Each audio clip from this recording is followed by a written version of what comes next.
청호태권도장의 신성환 관장입니다. 12부에 이어 강론합니다. 앞돌려차기 수련은 자신과 같은 체격 조건의 상대의 관자놀이 급소를 가격하는 요령으로 수련시킵니다. 필자가 처음 태권도 수련에 입문하여 상급자들이 시범을 보인 앞돌려차기는 너무도 인상적이었습니다.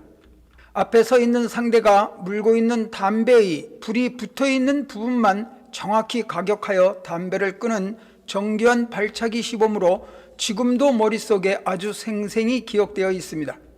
현재 앞돌려차기는 경기의 영향으로 상단 공격의 비중이 퇴색돼 수련에서 제외되고 있는 대표적인 발차기 방법입니다. 때문에 상단 앞돌려차기는 초창기 수련에서와 같은 앞돌려차기는 아닙니다. 앞돌려차기 수련도 구분 동작으로 구분하여 수련을 시킨 후 숙달이 된 후에 연속적인 동작으로 전환을 하도록 합니다. 먼저 구분 동작 수련은 지지대를 잡고 강아지가 실내하는 동작에서 무릎 관절을 반원으로 펴서 정확히 상단 관자놀이 부위를 가격할 수 있도록 구분 동작으로 수련시킵니다. 요령은 지지대를 잡고 구령 하나의 발을 허리 높이로 강아지가 실내하는 자세를 취하고 구령 둘에 의해서 무릎 관절을 펴서 상대의 상단 얼굴 부위를 가격할 수 있도록 하고 다시 구령 3에 의해서 강아지가 실내하는 자세로 원위치한 다음 다시 구령에 의해서 1에서 3의 동작을 반복하는 수련을 시키고 발의 모양새가 갖춰지면 지지대를 이용하는 것이 아니라 앞굽이 아래 헤쳐 맞기 자세에서 상단을 가격할 수 있도록 수련시킵니다. 구령은 보통적으로 하나, 둘을 반복하는 형태로 기압을 넣으면 효율적입니다. 끝음이 니은인 글자를 짧게 발음하면 배에서 우러나오는 소리가 나옵니다. 하나란 구령을 짧게 발음하면 자연스럽게 단전에 힘이 모아지고 날카로우면서도 무게가 실린 기압을 넣을 수 있습니다.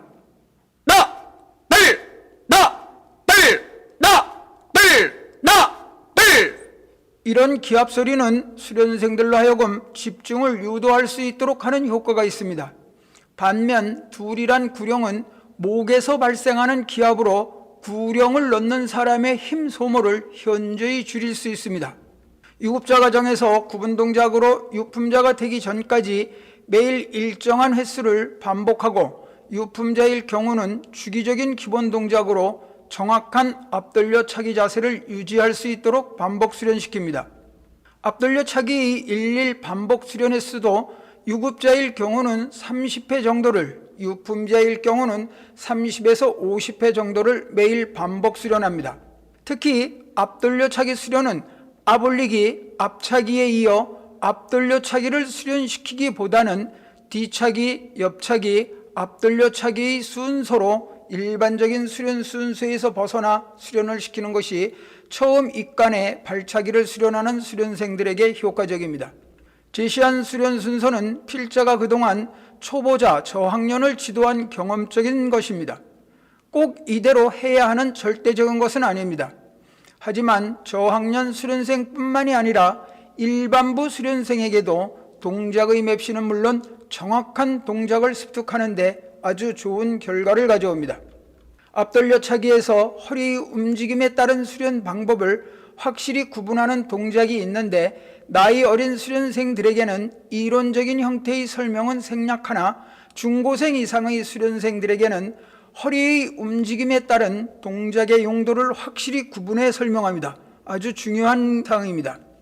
태권도의 재발견에서 허리 움직임 형태에 따른 순방향과 역방향에서 나오는 동작의 용도를 깊이 있게 설명했지만 개괄적으로 알아야 하는 것은 허리 움직임에 따라 동작의 용도가 확연히 다른데 현재 태권도 수련에서는 그런 구분에 따른 이론적인 설명을 하지 않고 있습니다. 허리 움직임에 따른 동작 체계에서 순방향과 역방향이라 함은 허리의 움직임을 하나의 기준점으로 해서 반대적으로 움직이는 것을 역방향이라고 표현한 것으로 이 표현은 필자가 허리의 움직임에 대해 설명하기 위해 구분한 것입니다. 태권도 수련에 있어서 허리 움직임에 따른 이론적인 설명을 하지 않는 이유는 모든 동작에서 입버릇처럼 허리의 힘을 이용하라는 말을 하지만 실제로는 허리의 힘이 어떻게 작용하는지를 동작에 따라 체계적으로 구명하지 못하고 허리의 움직임에 대한 이치 또한 알지를 못하기 때문입니다. 각설하고 앞돌려차기에서도 허리의 역방향, 소위 비틀림 작용에 의해서 표출되는 동작이 현재 보편적으로 수련하고 있는 앞돌려차기로 허리의 순방향에서 표출되는 동작에 대한 수련은 하지 않고 있습니다. 허리의 순방향에서 나오는 동작은 자신의 체중을 실어서 상대에게 자신의 몸을 던지듯 공격을 할 수 있는 기술체계로 무술적인 수련에서 상대에게 데미지를 줄 수 있는 기술입니다. 허리의 움직임에 따른 동작체계에 대해서는 태권도의 재발견에서 심도 있게 각 동작별로 다시 강론하도록 하겠습니다. 처음 입문한 수련생들이 적응하기 힘든 발차기 수련 동작 중에 대표적인 동작이 바로 이 옆 올리기를 포함한 옆차기 동작이 아닌가 합니다. 처음에 어떻게 수련했느냐에 따라서 새우처럼 휘는 옆차기를 하기 때문입니다.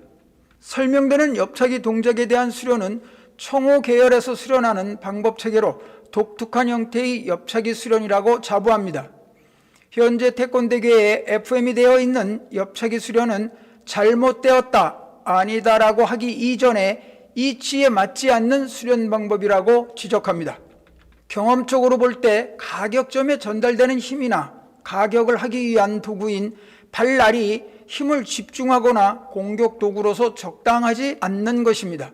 이론적으로 발날이 옆차기에 있어서 공격 부위인데 발날보다는 발 뒤꿈치가 갖는 파괴력이 훨씬 클 뿐더러 허리의 회전력을 이용한다면 당연히 발 뒤꿈치가 공격 부위로 자연스럽게 형성됩니다.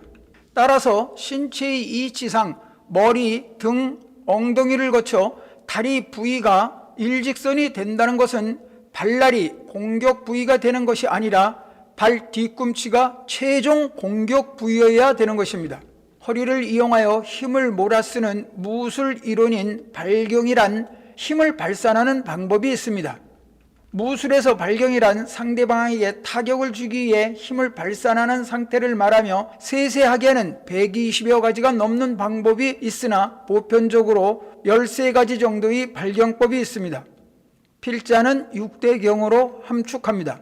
옆차기에서 전사경이라든지 탄경의 이치로 힘을 쓰고자 할 경우 현재 발날에 의한 공격은 이론상으로 맞지 않을 뿐더러 최대의 힘을 발휘할 수가 없습니다. 전사경이나 탄경의 발경 원리를 적용한다면 신체 구조상 머리에서 시작된 힘이 등을 지나 허리를 포함한 골반의 뒤틀림에 의해 최대로 증폭된 힘이 다리를 통해 전달되어 발 뒤꿈치 부분에서 순간적인 멈춤을 해야만 힘이 폭발적으로 발현됩니다. 하지만 현재 옆차기 형태에서는 허리를 틀지 않고 설사 허리에 힘이 발생했다고 하더라도 새우 형태로 허리와 다리 모양새가 굴절한 자세 때문에 힘의 발산이 상쇄되어 일부의 힘만이 다리를 통해 발에 전달되고 그 전달된 힘은 발날에서 다시 분산되기 때문에 유용하지 않습니다.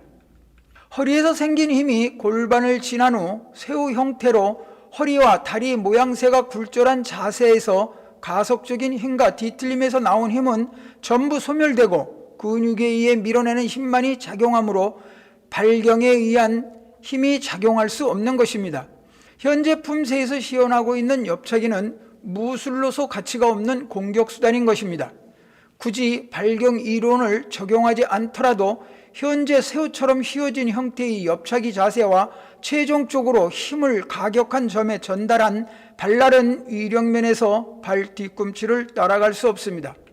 좀 더 깊이 있는 이론적인 설명은 차후 태권도의 재발견에서 심도 있게 다루도록 하겠습니다. 옆올리기 수련은 다른 발차기 동작과 마찬가지로 지지대에 의한 숙달을 먼저 하도록 한 후 앞굽이 아래 헤쳐 막기 동작과 연계해 수련시킵니다. 지지대를 이용한 옆올리기 수련 자세는 지지대와 가슴이 수평이 되게 유지시킨 다음 왼발을 말이 뒷발질하듯이 뒷방향으로 들어올리도록 구령에 의해서 한 동작씩 반복합니다. 뒤로 들어 올려진 발은 발 뒤꿈치가 위로 향하고 발 앞꿈치는 아래로 향하게 하며 발 앞꿈치를 최대한 앞으로 당겨 발 뒤꿈치에 모든 힘이 집중할 수 있도록 합니다. 이 부분이 향후 옆차기 자세에서 아주 중요한 요소로 작용하므로 세심한 지적을 통해 모양새가 갖춰지도록 해야 합니다. 보편적으로 지지대는 벽면에 설치되므로 옆 올리기 시 지지대와의 간격은 두 족장의 거리를 띄울 수 있도록 합니다. 앞에서 설명한 지지대와 실시자의 가슴이 수평을 이룰 수 있도록 한 상태에서 구령에 의해 시선만 뒤로 젖힌 상태에서 발을 들어 올릴 수 있도록 합니다. 처음에는 한쪽 방향씩 몰아서 올리도록 하고 숙달이 되면 양쪽을 번갈아 가면서 들어 올릴 수 있도록 합니다. 구령에 의해서 들어 올려질 때 등 뒤로 시선만 위치하도록 하지 몸이 뒤틀려서 새우처럼 휘어진 자세가 되지 않도록 세심한 지적을 합니다. 기본적인 옆올리기 수련에서 이 부분의 지적이 잘 이루어지지 않을 경우 10중 8구는 옆차기 동작이 머리, 등, 허리, 엉덩이, 다리, 발뒤꿈치로 이어지는 동선이 새우처럼 휘는 결과를 가져옵니다. 여기까지 강론합니다. 다음 14부에서 옆차기, 뒤차기에 관해서 강론합니다.